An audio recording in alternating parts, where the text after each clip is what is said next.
नमस्कार, सत्यराज लॉस पे आप सभी का बहुत बहुत स्वागत है। आज का टॉपिक है कि फॉरेन जजमेंट यानी विदेशी निर्णय।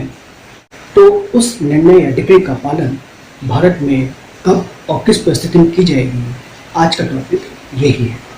तो फ्रेंड, आगे बढ़ने से पहले इस टॉपिक को समझने के लिए एक प्रश्न को लेते हैं और उसके उत्तर के माध्यम से आज समझने का प्रयास करते हैं कि विदेशी निर्णय का पालन अगर भारत में कराना हो तो उसके क्या नियम है, क्या प्रावधान है और क्या प्रक्रिया है। ठीक है फिर, तो चलिए पहले प्रॉब्लम को देखते हैं और फिर उसके माध्यम से इस टॉपिक को समझने का प्रयास करते हैं। प्रॉब्लम ये है कि एम एक विदेशी बैंक है, फॉरेन बैंक है। एम जो है इंडियन रेजिडेंट है। एम ने फॉरेन बैंक से कुछ लोन ले रखा है, ठीक है, लेकिन वक्त पे लोन चुका ना पाने की वजह से एम ने जो है एक सूट फॉर रिकवरी एन के खिलाफ पास कर दी है। यानी कि एक सूट जो है वो इंग्लैंड, कोर्ट ऑफ इंग्लैंड में फाइल किया हुआ है एन के खिलाफ। ठीक, इसकी नोटिस जो है एन को सर्व होती है, लेकिन एन जो है वो इंग्लैंड में नहीं जा पाता है। उसने एक चिट्ठी, एक लेटर लिखा कोर्ट को कि वो इस पोजीशन में नहीं है कि इंग्लैंड में किसी वकील या लॉयर को इम्प्रेस कर सके, अपनी बात को रख सके। जिस दिन हियरिंग हुई उस दिन जो है एन पहुंच नहीं पाए, अपने लेटर के माध्यम से उन्होंने पहले सूचित कर दिया था। उसके बावजूद इंग्लैंड कोर्ट में, कोर्ट ऑफ इंग्लैंड में डिग्री पास कर दी, ठीक है, वो भी एक्स पार्टी यानी एक पक्षीय डिग्री पास की। अब जब डिग्री पास हो गई तो एम जो है उस डिग्री को भारत लेकर के आया और उन्होंने यहाँ पर पालन करने के लिए under section 44A of the civil procedure code 1908 के द्वारा अप्लाई किया। जब एम को जानकारी मिली कि डिग्री का पालन के लिए एम यहाँ पर आया हुआ है और वो पालन कराना चाह रहा है, तो उन्होंने ऑब्जेक्शन रेज किया कि जो डिग्री पास हुई है वो नॉन मेरिट यानी नॉन मेरिटियस, यानी कि गुण दोष के आधार पर वो डिग्री पास नहीं हुई है, बल्कि एक पक्षी है, इसलिए इसका पालन नहीं हो सकता। ठीक है, तो सबसे पहले देखते हैं कि फॉरेन कोर्ट के बारे में हमारे सिविल प्रोसीजर कोड 1909 में क्या क्या प्रावधान दिए गए हैं। तो फ्रेंड, हमारे सिविल प्रोसीजर कोड 1908 में कुल ये 5 सेक्शन है फॉरेन कोर्ट और फॉरेन जजमेंट से संबंधित। Section 2 subsection 5 of the civil procedure code 1908 में बताया गया है कि फॉरेन कोर्ट क्या होते हैं। फॉरेन कोर्ट मतलब विदेशी न्यायालय वो होती है जो भारत के सीमा में नहीं है और वह भारत सरकार द्वारा स्थापित है या संचालित की जा रही है। ठीक है, तो ऐसी न्यायालय जो भारत सरकार द्वारा संचालित नहीं हो रही है, न स्थापित की गई है, तो ऐसे न्यायालय को हम विदेशी न्यायालय यानी फॉरेन कोर्ट कहते हैं। 26 में दिया हुआ है फॉरेन जजमेंट यानी कि विदेशी निर्णय। ठीक, विदेशी निर्णय ये होता है कि जब फॉरेन कोर्ट जो इंडियन गवर्नमेंट द्वारा कंट्रोल नहीं है, न स्टैब्लिश है, और वो जजमेंट को पास करती है, तो उसे ही हम फॉरेन जजमेंट या विदेशी निर्णय कहते हैं। ठीक, अब आइए कि इसकी कॉम्प्लिसिवनेस क्या है, यानी कि ये कितना निश्चयक होता है, कितना वैलिड होता है, वो सेक्शन 13 में दिया हुआ है of the civil procedure code 1908 में कि foreign judgment when term as conclusive यानी निश्चयक होगा वो वैलिड होगा। तो उसमें टर्म्स दिए हुए हैं सेक्शन 13 में, 6 ग्राउंड दिए हुए हैं। पहली बात कि कोई भी जजमेंट अगर पास होता है तो सेम पार्टी के बीच में हो और सेम लिटिगेटिंग, यानी कि both party are litigating under the same title.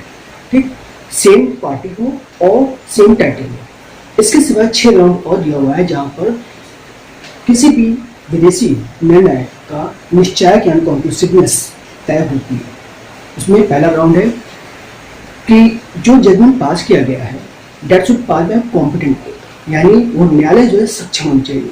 विदेशी न्यायालय ही क्यों ना हो, लेकिन वो डिग्री पास हो रही है तो उसमें सब्जेक्ट मैटर है, उसके लिए कॉम्पिटेंट होना चाहिए। पहला ग्राउंड। दूसरा ग्राउंड ये है कि जो भी जजमेंट पास हुआ है that should pass on merit, यानी गुण दोष के आधार पर पास होना चाहिए।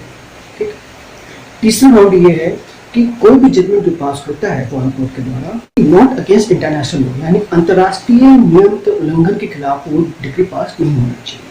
ठीक।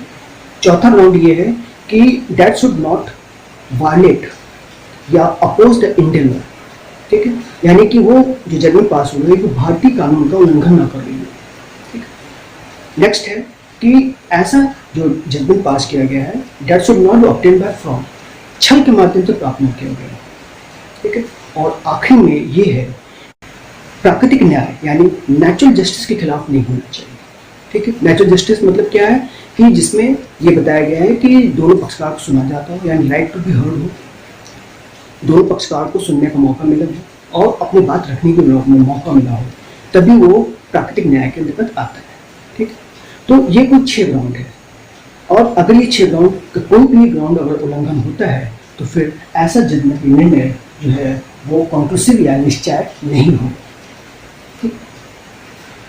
फिर नेक्स्ट है 40, यानी सेक्शन 40 कहता है प्रिजम्पशन ऑफ फॉरेन जजमेंट, यानी कि ये परिकल्पना तब होती है जब फॉरेन कोर्ट द्वारा जब जजमेंट पास की गई, निर्णय दी गई है, उसकी एक सर्टिफाइड कॉपी जब बाद में लाई जाएगी तभी माना जाएगा कि हाँ फॉरेन कोर्ट ने या विदेशी न्यायालय ने पूरे सारे प्रक्रिया को ध्यान में रखते हुए कॉम्पिटेंट और मेरिट्स के हिसाब से अकॉर्डिंग टू इंडियन लॉ या अकॉर्डिंग टू इंटरनेशनल लॉ के हिसाब से वो जजमेंट पास किया गया, यानी कि उसकी कंक्लूसिवनेस जो प्रिज्यूम किया जाता है वो सेक्शन 14 में है। और वो तब होता है जब फॉरेन जजमेंट की कॉपी, सर्टिफाइड कॉपी पेश की जाती है, तभी वो प्रिज्यूम किया जाए कि हाँ फॉरेन जजमेंट इज ट्रू, वो वैलिड है। ठीक। और लास्ट है 44A। 44A ये कहता है कि जब भी कोई ऐसी न्यायालय यानी विदेशी न्यायालय द्वारा जजमेंट पास होता है तो भारत में जो उसका पालन कराया जाएगा, यानी एक्सक्यूशन कराया जाएगा, तो कैसे कराया जाएगा section 44 capital A of the civil procedure code 1908 में दिया गया है। ठीक। जो कि ये है कि कोई भी अगर विदेशी न्यायालय द्वारा पास कोई निर्णय है तो उसका पालन कराना है तो सबसे पहले उसका एप्लीकेशन मूव करना पड़ेगा उस डिस्ट्रिक्ट में, डिस्ट्रिक्ट कोर्ट में जहाँ पर उसको पालन कराना है। ठीक। या सूट फाइल करना पड़ेगा उस न्यायालय में। ठीक है। और ये जो जजमेंट है विदेशी निर्णय, ये जिस दिन एप्लीकेशन मूव किया गया उसको प्राप्त करने के लिए उस तारीख से 3 साल के अंदर, विद इन 3 years के अंदर उसको एप्लीकेशन हो जाना चाहिए। यानी कि जो सूट फाइल की जा रही है, एप्लीकेशन फाइल की जा रही है डिस्ट्रिक्ट कोर्ट में for execution of that foreign judgment, that should be filed within 3 years from the date of obtaining the judgment. यानी कि जिस तारीख को एप्लीकेशन मूव किया गया है जजमेंट को प्राप्त करने के लिए उस तारीख से 3 साल तक के अंदर ही वो सूट फाइल होना चाहिए for execution of foreign judgment. ठीक। ये उन नियम है आपके फॉरेन कोर्ट या फॉरेन जजमेंट से संबंधित। ठीक। और आते हैं अपने समस्या पे, अपने प्रॉब्लम पे। तो प्रॉब्लम में देखिए क्या है कि एम ने जो है एक सूट रिकवरी फाइल की इंग्लैंड कोर्ट में और वहां पर एक्स पार्टी डिग्री पास हो गई। ठीक। सेक्शन 13 ये कहता है कि कोई भी फॉरेन जजमेंट कंक्लूसिव तब होगा जब उसमें 6 ग्राउंड फुलफिल्ड हो, यानी कि कॉम्पिटेंट कोर्ट द्वारा पास हो, पहली बात। दूसरा कि वो मेरिट को पास हुआ हो, अगेंस्ट इंटरनेशनल लॉ नहीं होना चाहिए, यानी कि अकॉर्डिंग टू इंटरनेशनल हो, अकॉर्डिंग टू इंडियन लॉ हो, ऑब्टेन नॉट बाय फ्रॉड के द्वारा न किया गया हो, और not oppose to natural justice, प्राकृतिक न्याय का उल्लंघन नहीं होना चाहिए। ठीक। अभी देखिए इस डिग्री जो पास हुई है इसमें 2 चीज का उल्लंघन हुआ है सेक्शन 13 के कंडीशन के हिसाब से। पहला, नॉन मैरिड, जबकि एन रेस कर रहा है, एन जो इस बात को रेस कर रहा है कि जो डिग्री पास की गई है नॉन मैरिड किस बात, नॉन मैरिड मतलब क्या है कि एन से न तो कोई साक्ष्य ली गई है, जबकि होता क्या है कि जब भी कोई जजमेंट पास होता है, डिग्री पास होती है तो उसमें दोनों पक्षों को सुना जाता है, उनसे साक्ष्य ली जाती है। ठीक है। न तो एन की बात सुनी गई और न इसे साक्ष्य लिया गया। जब इसे साक्ष्य नहीं लिया गया तो नॉन मेरिट हो गया, यानी गुण दोष के आधार पर तय नहीं हुआ, पहली बात। दूसरी बात कि एन को सुनने को मौका नहीं मिला, यानी कि जो प्राकृतिक न्याय उसका भी उल्लंघन हुआ। सुनने का मौका मिलता, राइट टू बी हर्ड का ऑप्शन एन को नहीं मिल पाया। एन ने पहले बता दिया, अपनी असमर्थता व्यक्त किया कि वो इस पोजीशन पे नहीं है कि वो एक वकील इंग्लैंड में कर सके। इस बात की सूचना इंग्लैंड कोर्ट को दी गई थी, उसके बावजूद उन्होंने एक्स पार्टी जजमेंट पास कर दिया। तो देखा जाए तो फॉरेन जजमेंट पास हुआ है, इसमें 2 कमियां हैं। पहला, ये मेरिट पे पास नहीं हुआ है, दूसरा अगेंस्ट नेचुरल जस्टिस हुआ है। ठीक है। और इसलिए जो एम जो ये डिग्री पास करा करके लेकर के आ रहे हैं एकपक्षीय, उसका पालन भारत में नहीं हो पाएगा। अंडर सेक्शन 44A कहता है कि फॉरेन जजमेंट का एक्सक्यूशन कैसे हो, वो प्रक्रिया है, लेकिन यहाँ पर वो सूट खारिज होने योग्य है, क्योंकि मैंने बताया तो फॉरेन जजमेंट पास कराना है, एक्सक्यूट कराना है भारत में, तो उसके लिए एक सूट फाइल करना पड़ेगा, तो that suit is likely to be dismissed. क्यों? क्योंकि वो मेरिट पे नहीं पास हुई है और दूसरा इनको सुनने को मौका नहीं मिला अगेंस्ट नेचुरल जस्टिस। इसलिए इस पूरे प्रॉब्लम का सॉल्यूशन ये है कि जो एक्ट पार्टी डिग्री लेकर के आ रहा है फॉरेन जजमेंट का, that should not be executed in India. बाद में उसका पालन नहीं हो पाएगा। That's it. Thanks for watching video. अगले वीडियो पे हम नया प्रश्न, उसके उत्तर, उससे संबंधित प्रावधान और केस लॉ के साथ आपके साथ प्रस्तुत होंगे। तब तक के लिए जय हिंद, वंदे मातरम।